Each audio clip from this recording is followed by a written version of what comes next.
Segala keanehan Gunung Padang, rombongan peneliti muda itu tiba di Gunung Padang saat senja mulai turun. Mereka terlalu bersemangat mengukur struktur batu sehingga lupa waktu. Ketiga mahasiswa arkeologi itu, Rina, Fahri, dan Bayu, masih asik mendokumentasikan menhir di teras keempat saat matahari benar-benar tenggelam. Tiba-tiba, semua lampu senter mereka mati bersamaan. Dari kejauhan, terdengar suara langkah kaki berat seperti berpuluh-puluh orang berjalan serempak. Padahal di sekitar mereka tidak ada siapapun. Bau anyir seperti darah segar menyelinap di sela-sela hembusan angin malam.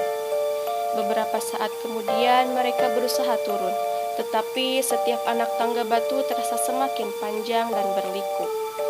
Seolah situs itu hidup dan mengubah jalannya sendiri. Rina yang berjalan paling depan tiba-tiba berhenti. Matanya terpukau pada celah sempit di antara dua batu besar.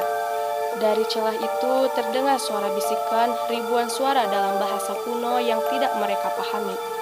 Namun anehnya membuat mereka mengantuk dan limbang. Bayu mencoba merekam suara itu dengan ponselnya. Tetapi yang terekam hanyalah tawa cekikikan seorang anak kecil yang terus berulang. Padahal di lokasi tidak mungkin ada anak-anak.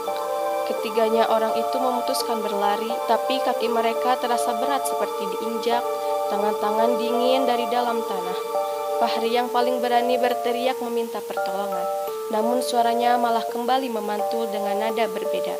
Nada yang sama persis dengan suara almarhum kakeknya yang meninggal 10 tahun lalu. Saat mereka hampir sampai di pintu gerbang situs, Rina melihat sesuatu yang membuat jantungnya berhenti sejenak. Di setiap sela batu andesit, berserakan wajah-wajah pucat dari batu. Wajah itu bergerak, mengedip dan tersenyum dengan gigi-gigi runcing. Salah satu wajah bahkan persis seperti wajah Rina sendiri, tetapi tua dan penuh luka. Tanpa sadar, mereka telah berputar-putar di teras yang sama selama 3 jam. Jam tangan mereka menunjukkan pukul 23.30, tetapi langit di atas Gunung Padang gelap tanpa bintang atau bulan. Sesuatu yang mustahil terjadi di dalam cerah.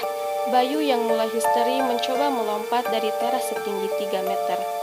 Tetapi tubuhnya tidak jatuh ke tanah, melainkan melayang. Beberapa saat sebelum dihela paksa ke bawah permukaan oleh puluhan dengan lengan abu-abu yang keluar dari rumput. Fahri meraih tangan Bayu, tetapi yang dia rasakan bukanlah kulit hangat sahabatnya, melainkan sisik dingin dan keras seperti ular purba.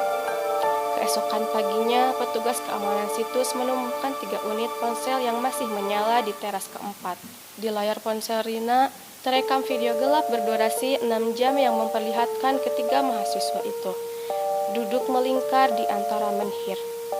Mulut mereka bergerak-gerak sendiri tanpa suara. Sementara di belakang mereka, siluet-siluet tinggi kurus dengan kepala tak proporsional berdiri diam berjam-jam. Yang paling mengerikan, di video menit terakhir, Rina, Fahri, dan Bayu menoleh serempak ke kamera dengan mata putih tak beriris. Lalu tersenyum lebar hingga kedua sudut bibir mereka robek. Hingga kini, ketiga mahasiswa itu belum ditemukan. Namun setiap malam Jumat Kliwon, para penjaga situs mengaku masih mendengar suara ketukan 3 kali dari dalam batu terbesar, seolah ada yang berusaha keluar untuk selamanya.